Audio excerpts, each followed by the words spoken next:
Hi, I'm Josh Rushing, filling in for Lisa Fletcher, and you're in the stream. Today, Ireland's abortion debate is all over the streets and social media, but what's the government going to do?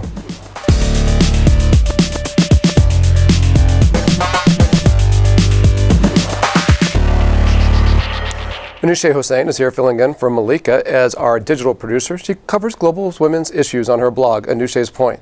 Anushay, this conversation's been hot on Twitter all weekend long. What are you seeing in our community? Yes, Josh, no matter what side of the debate people are on, they all seem to be feeling for the loss of Savita. I have a tweet here from Juan Carlos. He says, "I feel so sorry for Savita's family. She'd be alive today if she were in another country." So if you at home want to join our conversation, please tweet me using the hashtag AJStream. Joining us at the table is Neil O'Dowd, founder of IrishCentral.com, a leading news site for the Irish American community. Neil, welcome. Thank you. Now, there are many ways that you can follow the stream, and one of those is Google+. And these people, all from Ireland, are hanging out with us today. Add us to your circles, and you, too, could be in the stream. Hello, my name is Mats Brugger. I'm a Danish filmmaker. My latest film is called The Ambassador, and I am in the stream. Never again. That's what thousands chanted in Ireland this weekend. They want to change the country's strict abortion laws following the death of Savita Halappanavar. Look at this tribute to Savita.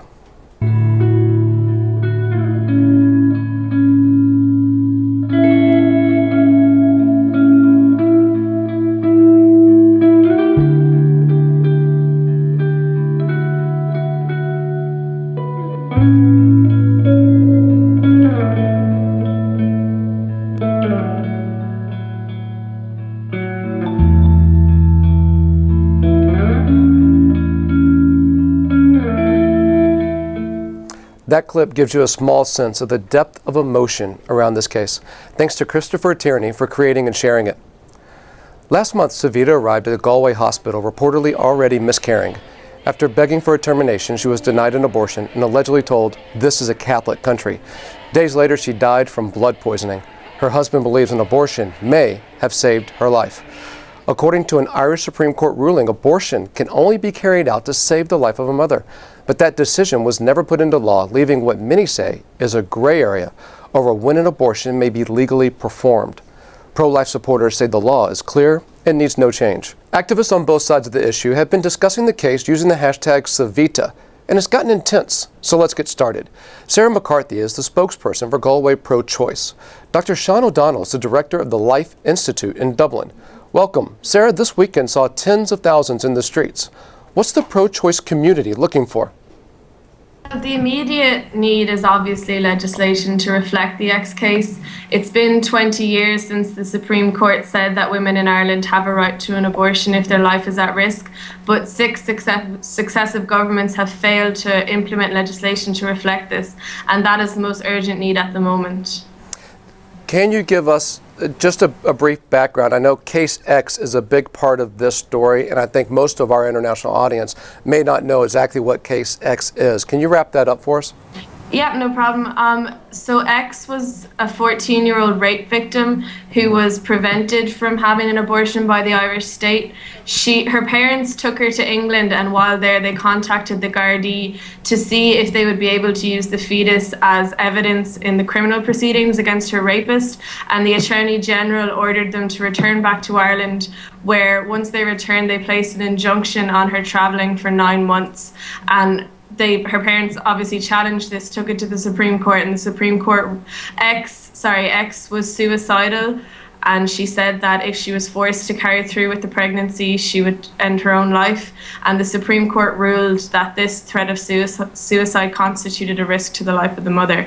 But since then, no government has ever implemented legislation to reflect this or to lay out a procedure when the life of the mother is at risk. Sarah, I just want to clarify, because I think it was less than clear when I introduced you. You are not, in fact, from Dublin. You're in Dublin today, but you're from Galway, where the hospital where Savita died is. So that this is a local issue for you.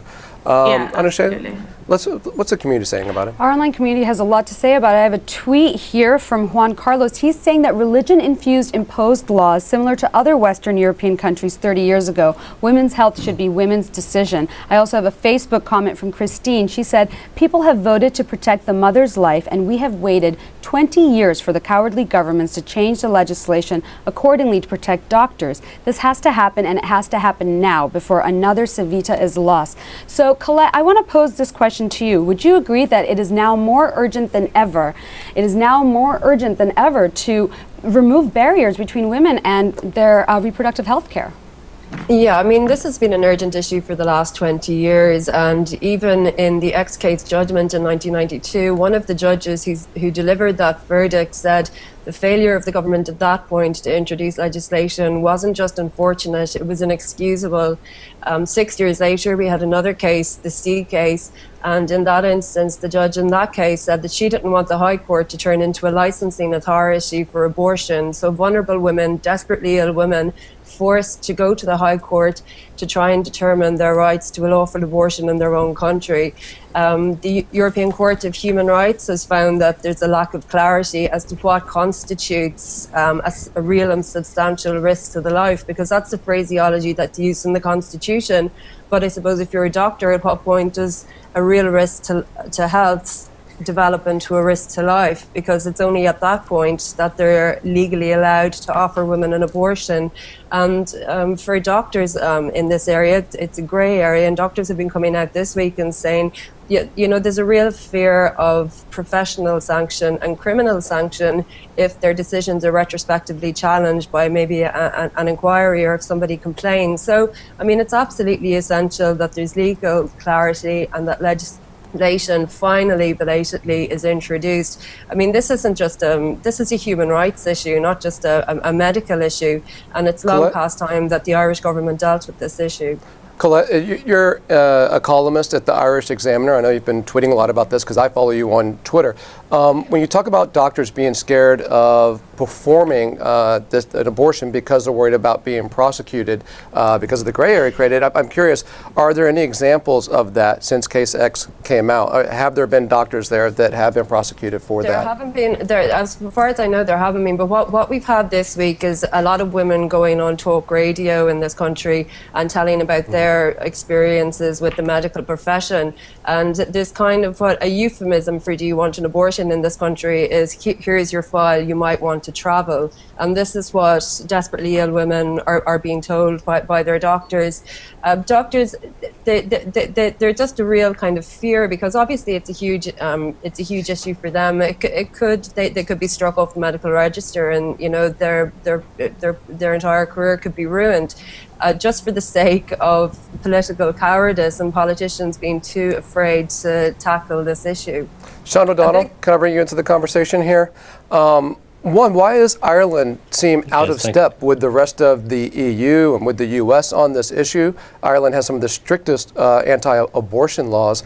And do you agree with what Colette said there, with it is cowardice from the politicians to not deal with this issue? Well, I think I should probably, first of all, address the last thing she mentioned in relation to the doctors being scared to act in case they get struck off. Now, we've had two very, very clear statements, one from the head of the Institute of Obstetricians and Gynecologists last week, where she stated that there's absolutely no confusion amongst doctors in relation to the actions that they can take to preserve the life and or health of the mother.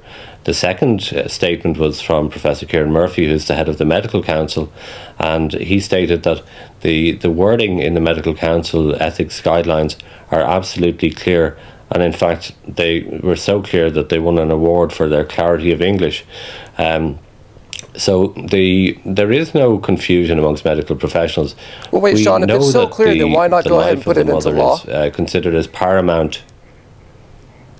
The problem is that you might end up handcuffing doctors by trying to put in the list of potential complications that can arise in pregnancy, and that list, you might put in 25 conditions that are complications, and find then that there's a 26th What we do know is that in 20 years since the X case judgment, that we haven't had one woman, and I include all cases, we haven't had one woman who has been deemed to have lost her life as a result of our ban on abortion. And that's quite clear. Nobody has argued the case otherwise, and they try to, if you like, suggest that we're sending women who are extremely ill to England so that they can receive their medical care there. That would be not just irresponsible, but it would be unforgivable. We have the highest standard of obstetric care, and we also have consistently had the best maternal mortality rates. We've been within the top 5 for the last 20 years. So even UNICEF have acknowledged I'm going that. to pull in our online community here for a second. I have a tweet from Ioha. He says, abortion is wrong, but the country can put a law that can allow when a life is at risk. I also have a tweet here from Gopi. He said, Savita's death is unacceptable and excruciatingly painful. Doctors should hang their religious coats outside the operating theater. I have a video question from our online community that I'd like us all to take a listen to. Let's have a listen to Sinead. Sinead Redmond, Ireland. Savita Halappanavar died unnecessarily because of laws constraining Irish women's bodies. This is completely unacceptable in the year 2012. Our bodies have value. We are not equivalent to fetuses. We have rights, and they will be vindicated. Thousands of men and women have come together across Ireland and internationally recently to make sure that this never happens again.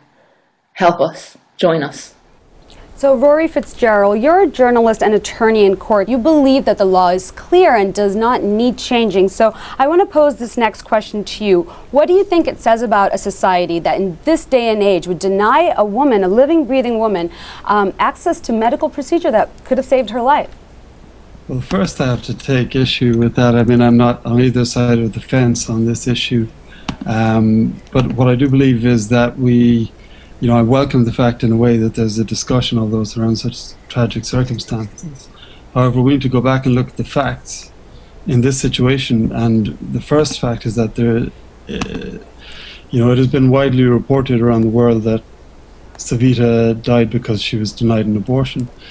As of yet, this is unknown. I mean, Kitty Holland, who wrote the story, recently wrote in The Guardian, quote, whether the fact that Savita had been refused termination was a factor in her death has yet to be established.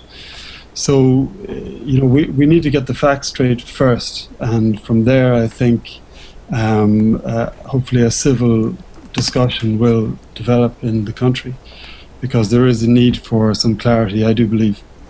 Roy mentions how this is being reported around the rest of the world. You run a website here for the Irish American community, which is large. I don't know the numbers off the top of my head, but I know more people report to be Irish in America than actually in Ireland, right? Yes, 40 million Irish Americans. So how is this playing out to the Irish American community? It's a huge story. It was on page 3 of the New York Times. It's led our website every day for almost a week now because of the tragedy, the human tragedy, and that's what we're all forgetting about here. We're getting caught up in the issue of laws.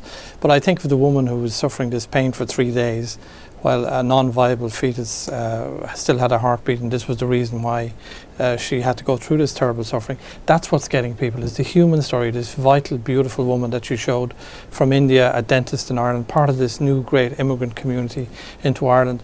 And she meets this horrific death, which throws us all back to the dark ages in Ireland as to how this happened. And obviously there'll be lots of committees and inquiries, but you can't get that image, and that's the image that people over here are seeing, this vibrant young woman who died in childbirth or died after an abortion was delayed. And why did that happen? That's the issue that people are asking. So wait, what does this mean for Ireland's international image? It's not good for Ireland. Ireland's had a very tough time. This church has been under enormous pressure because of child abuse scandals. Economy has been tanking. And now you bring back this sort of old dragon, this issue of abortion, which has been hanging around in Ireland since 1983, basically, since the first referendum. And every few years, because, and I agree with several of the participants, the non-negotiating stance of successive governments, where they will just not deal with this issue. And this cowardice has ended up in this issue, once again flaming across the headlines across the world. And it is bad news for Ireland, no I want question. to pick up on this international theme. I have a tweet from Akash. He says, if pro-lifers don't want a fetus to die, why do they want the mother to? And you just hit upon this theme of immigration. So what role do you think race has played in this case? I don't think race has played a role. I think, you know, when you read the media reports, this is clearly an issue where a woman underwent horrific pain for 3 days when an abortion should have been performed. That would seem to be the logical thing, because it was legally possible for the doctors to do so. And I think that's really the key thing that keeps coming back to me from my readers is, why did this happen? Not so much, but the image of the woman, this beautiful young Indian woman settling in Ireland. Ireland is very proud of the fact that it's absorbing so many immigrants. And she was very successful and loved in the hometown of Westport in Mayo, where she was a dentist. And this horrible fate. And now you have, you know, protests outside the Irish embassy, the Irish ambassador called in India. And it's just bad news for Ireland as a whole. Michael, Savita's husband says that when they requested an abortion, that they were told it couldn't happen because it was a quote, this is a Catholic country. What role did the church play in the events leading to Savita's death? They played an absolutely shameful role, from supporting the unnecessary so-called pro-life referendum back in the 1980s to just literally as Savita was dying, the Catholic bishops were promoting an immoral propaganda campaign to mislead Irish people into believing that there's no need for legislation and into believing that pregnant women will always get the medical care that they need in Ireland. And at the same time, the Irish politicians, who don't seem to realise that the country has already become a lot more secular and a lot less religious than it used to be, don't realise that they have to catch up with that reality and are still pandering to the conservative Catholic ethos. It took a raped, suicidal, pregnant teenager to establish the right in 1992 that women have a right to an abortion if their life is in danger. It shouldn't have taken the death of a pregnant woman 20 years later to remind Irish politicians that they should get away from the conservative Catholic Church and legislate to vindicate that right. Sean, why shouldn't Savita have been able to request the procedure that she wanted? Why shouldn't she have had that authority over her own body? It's not that she shouldn't have had the authority to request a procedure. There's a massive amount of misinformation that's been emanating out from our shores and abroad that somehow or other that an abortion would have saved Savita's life. I mean, the tragedy of Savita's life is something that isn't lost upon people who value human life. And you know, those of us who do value human life, both before and after birth, very much regret the tragic events that happened in Galway. But what I would say very clearly is that there's absolutely no indication in this country at this time that Savita's life would have been saved by access to abortion. And you know, the so inquiries will obviously there, because regardless of whether it would have been, you can't really say. I know that they're setting up an investigation to see, but the fact is she requested the procedure and was denied the procedure. So she was denied it, and it was something that she wanted. I mean, those are the facts you can't get around, right, Sean? Well, we don't know if they're the facts yet, because, you know, all we've had is kind of second and third hand reports. But what we do know is that if the clinicians who were involved in her care, they would have made a decision as to whether or not the terminating the pregnancy at that time was going to be would lead to an improvement in her condition or not. And if it's a case that she had this infection, that, I mean, Savita died from septicemia. She didn't die from pregnancy.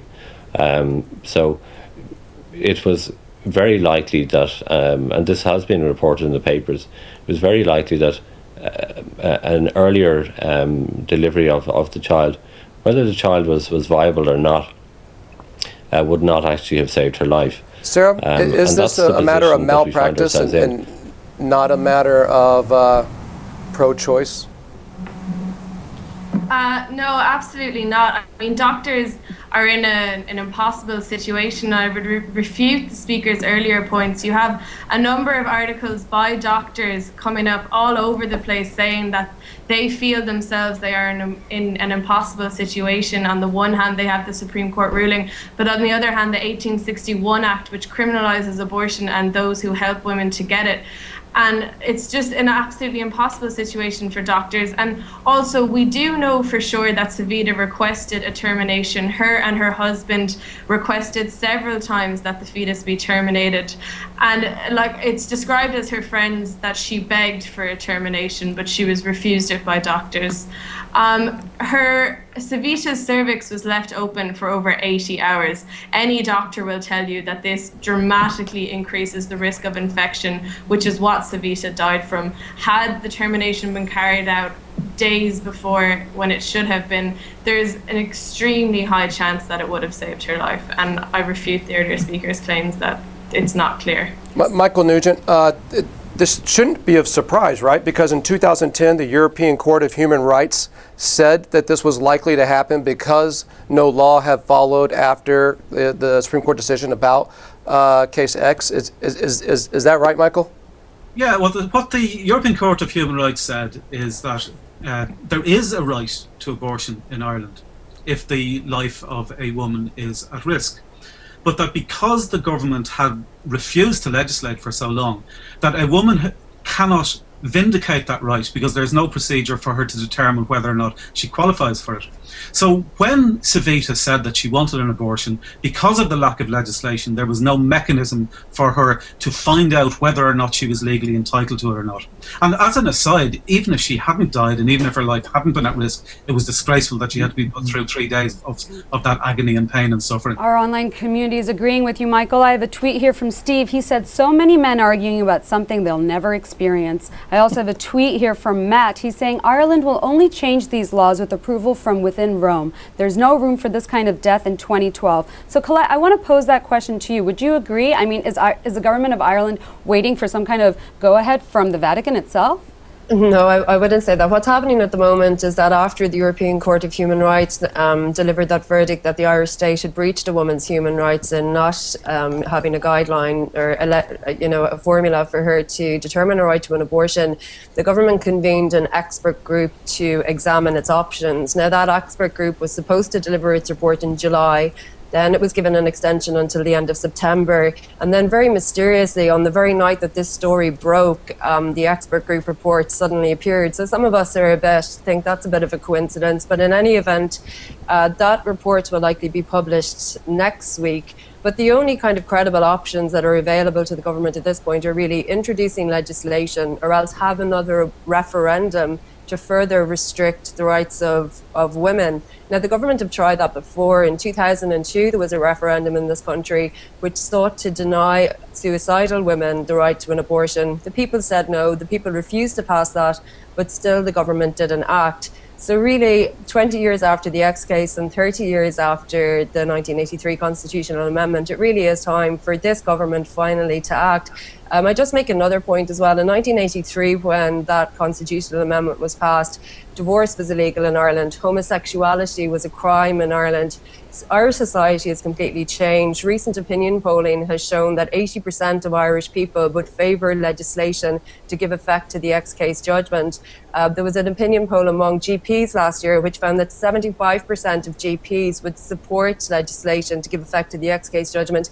And also they go further. They wanted legislation so that women whose health is at risk could have an abortion.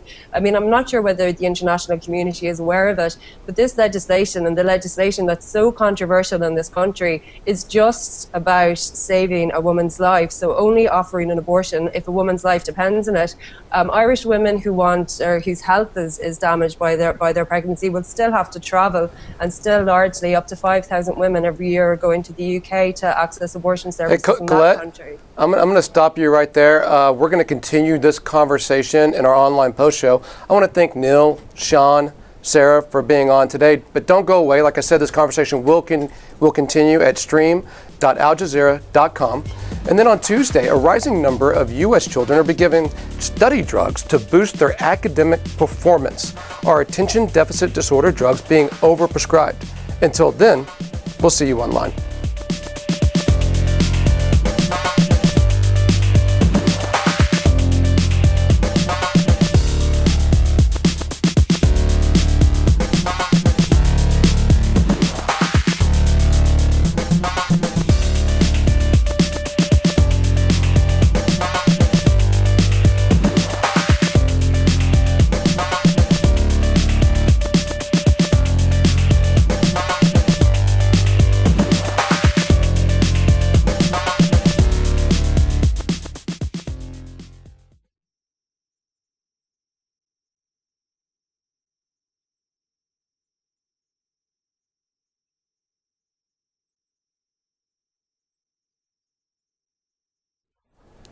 Welcome back. Welcome back. This is the Streams Online Post Show. We've been talking about the abortion debate in Ireland. I want to get back to it. I'd like to go back to Michael. I was looking at some stats about the Catholic Church in Ireland. It seems in 1990, 81% went to weekly Mass. 2006, that number is down to 48%. So a drop in nearly half. It seems like the Catholic Church is losing power and influence in Ireland. Will this be a watershed moment there? Well, I think it's part of a process rather than a watershed. Another interesting statistic about Irish Roman Catholics in a recent poll is that 8% of Irish Roman Catholics say that they don't believe in God. So I think the figure is probably even lower than the statistics suggest. But I think Ireland is a lot more secular than it used to be. The politicians need to recognise that, and they need to move. But this shouldn't really be just about the church. This is a women's rights issue, and it's kind of odd really that the discussion centres around, you know, how it affects the church, how it affects politicians, how it affects doctors, where the focus should really be on how it affects pregnant women. Sean, is the organization you're with, it's called the Life Institute, is it connected to the Catholic Church? No, it's not in any way connected to the Catholic Church. Is it connected to U.S.? No, it's an independent organisation that was set up by myself and some others who've been involved in the abortion debate for, in my case, 30 years, and you know, we've been, if you like, accumulating data and engaging in debate over that 30 years, and you know, following on from that, there are younger organisations who use the materials that we provide in order to engage with the next generation. And it's quite clear from Ireland as well as from abroad that the mood in terms of abortion is very much moving to the pro-life side. Anyone who sets foot in Washington in January of any year will see that there are hundreds of thousands of people attending for the March for Life there. One of the things but Sean, that seems really surprising needs to because be taken into account is that you're really out of step with the rest of the world when it comes to this issue, at least out of step with the rest of Europe and the U.S. You have the strictest laws on abortion there. So to say that it feels like it's shifting your way, from the point of view here, it seems as if Ireland's behind the times on this. Anusha, what is the community saying about that? Well, our community is hopeful and seems to be agreeing. It says, I have a tweet, from Marseille. He says, Irish Parliament vote on rights tomorrow. We want them to vote yes to Savita law #, so no other woman dies in these circumstances. So do you think that the debate, which is starting in the Parliament tomorrow, is supposed to be a 48-hour debate, is going to bring about some legal changes? I think it's possible. The level of publicity that this particular case has got has forced the politicians to come out from behind their curtains and actually argue this issue. And it's really been one that they have avoided like the plague, because I have a brother, a senior figure in politics in Ireland, and he will tell you that no other issue causes as much emotional turmoil among constituents as this issue. So from that point of view, I think it's definitely, they simply have to come out from hiding and deal with this issue for once and for all, because what happened to Savita could happen again with terrible consequences. Sarah McCarthy, I read something off of the Life Institute's website that said that the pro-choice movement in Ireland was being funded by wealthy Americans. Is that the case? Do you feel some kind of influence from the U.S. on this issue? No, that's not true at all. Galway Pro-Choice is a completely autonomous organisation that was only set up over the summer. We actually have no money at all. It is true that the anti-choice pro-life movement in Ireland is heavily funded by US organisations. So I'm curious why they're throwing that accusation at us when in fact it's true of themselves. John, did you hear that? No, that's entirely untrue. Yeah, it's entirely untrue. I mean, the reality is that the pro-choice, the abortion campaigners in Ireland have been receiving funding for many years from organisations such as Atlantic Philanthropies. So, you know, Chuck Feeney and George Soros and people like that have been donating money to the pro-abortion lobby. The reality is that the pro-life movement in Ireland has been self-funding. And we've been self-funding from day one, because I opened up the first pro-life office in Dublin in 1992 with, you know, a few pieces of second-hand furniture. We haven't moved far beyond that because we put all of our finances into fighting campaigns, and these campaigns are you know, to make people aware of the issues. And I need to say very, very categorically that there's absolutely no evidence whatsoever that legal abortion would have prevented the death of Savita. It's really important that people recognise that. Abortion did not kill Savita. Septicemia killed Savita. And, you know, linking it in, as always happens, is obviously just going to muddy the waters. The reality is that we live in a democracy, and the reason that the politicians, for various reasons, I suppose, haven't legislated is because they're aware of the fact that a majority of people in this country still oppose abortion, and a majority of people would still vote against abortion. And the idea that Irish people would support abortion to any great extent is only reflected when the question asked is, would you support termination of pregnancy where a mother's life is at risk? And people will then say, yes, we would. But then again, so would all of us. And that's why the Medical Council and the Institute of Obstetricians and Gynecologists. For a second, I have a tweet from Mayor Leach. She says it's a joke to say there's no grey area legally with abortion. Savita's case shows that the dying fetus's heartbeat caused confusion. So Rory, I want to go and give you a question. What role do you think technology has had in sharing this story and bringing this story to the attention of the whole world? I mean, technology has changed this debate around the world, and in Ireland in particular. You know, people are opened up to other ideas, but this story has spread in the most extraordinary way. But the other way that technology has changed the way we perceive this issue is that, you know, we get a better idea of what's going on in the womb these days. The way most of us now first see our own kids is on these scans. So, you know, that's affecting how say in the UK, the Tory party health minister has suggested bringing back from 24 weeks to 12 weeks, the time limit. And these are the kind of issues we're going to end up likely debating in Ireland in the coming years. It's going to be around time limits and gestations. And I mean, you know, the European consensus appears to be around 12 weeks. But the activist groups who've been organising some of these protests their views go unreported. But many of them want abortion on demand up to the point of birth, you know, and I think that is also something that the Irish people, you know, really would not accept. You know, so all sides have to be told, have to have their side told. Everybody needs to put their cards on the table, I think, politically. And we need to see some clarity and honesty and openness from all actors, be they NGOs or political groups or churches or whoever's involved. All right, Rory, we're gonna wrap this up here. I think we'll all be watching to see what Ireland does with this issue moving forward, and hopefully remembering what Savita went through in those last few days. On Tuesday, a rising number of U.S. children are being given study drugs to boost their academic performance. Are attention deficit disorder drugs being overprescribed? Until then, we'll see you online.